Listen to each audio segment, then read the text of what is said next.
When Sarah walked back into our home after 8 long months of separation, she carried a strange mix of emotions. Her eyes were glassy, her tone trembling between guilt and pride. I stood by the window, watching her put her bag down like she had just come back from a short trip, not from walking out on a marriage she once called her safe place. She looked around the living room like it was a memory she was trying to relive. "You've changed the curtains," she said softly. I smiled faintly and replied, "Yes, a lot has changed." Sarah had left saying she needed time to find herself. That time apparently included a man named Daniel, someone I had never met but whose presence I had felt in her sudden distance, in her cold messages, in her laughter that no longer belonged to our house. Now she stood there, trying to look fragile, maybe even repentant. "I've been thinking a lot," she began, her voice breaking just slightly. "About us, about what we had." I didn't interrupt her. I wanted to hear what story she had prepared. She went on about realizing how much I meant to her, how she missed my kindness, my calmness, how no one else understood her the way I did. It was a performance, one that might have worked if I hadn't already seen the truth months ago. I had seen photos online, her and Daniel, smiling, traveling, living freely. She must have thought I was too naive to notice. When she finally stopped talking, she looked at me, expecting something, anger, forgiveness, or even tears. But all I did was smile, the same calm, unreadable smile she used to find comforting. "You've really thought this through," I said quietly. She nodded quickly, maybe thinking it was a sign that I still cared. "Yes, I realized I made a mistake," she said, stepping closer. "Daniel wasn't who I thought he was. He changed when things got hard. He wasn't stable like you." At that moment, I looked right into her eyes and said his name, "Daniel," with a tone so calm it froze her in place. "Yes," she stuttered.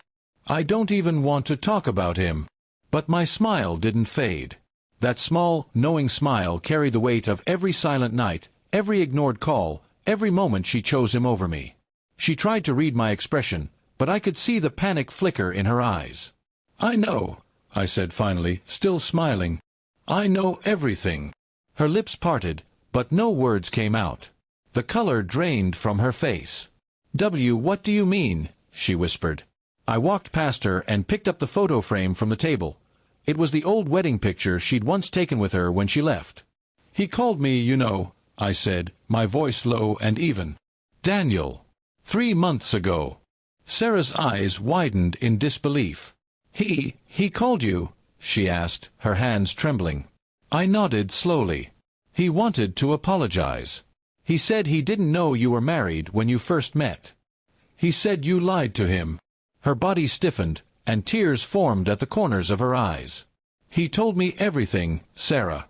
Every detail you tried to hide under the word confusion." She collapsed onto the sofa, covering her face. "I was lost," she murmured. "I didn't know what I was doing." I watched her cry, not out of heartbreak, but out of regret for being caught. "You wanted freedom," I said quietly, "and I gave it to you. Now you've come back, but this isn't the same home anymore." For a while, the room was silent except for her sobs. She finally looked up and said, "Can't we start again? I'll do anything to make it right." There was sincerity in her voice, but it was too late. The foundation of trust had already been burned. "Sarah," I said gently, "you didn't lose me because of Daniel. You lost me when you thought I wouldn't see your truth." Her tears kept falling, and she reached for my hand, but I stepped back. "I'm not angry," I told her. "I just don't have space in my life for someone who treats love like a season." She stared at me, lost for words, realizing that my calm smile was no longer a sign of forgiveness, it was the sign of closure. "I thought you'd never move on," she said bitterly. "You're still wearing the same ring." I looked down at it and then removed it from my finger. "No," I said, setting it on the table. "I was waiting for peace, not for you." Her expression broke completely, and I could see the full weight of her choices settling on her shoulders. As she gathered her things, she turned to me one last time. "Does he still talk to you?" she asked weakly. I smiled again, this time without bitterness. "No," I said. "He doesn't need to. He already told me what I needed to hear." She nodded slowly, unable to speak further.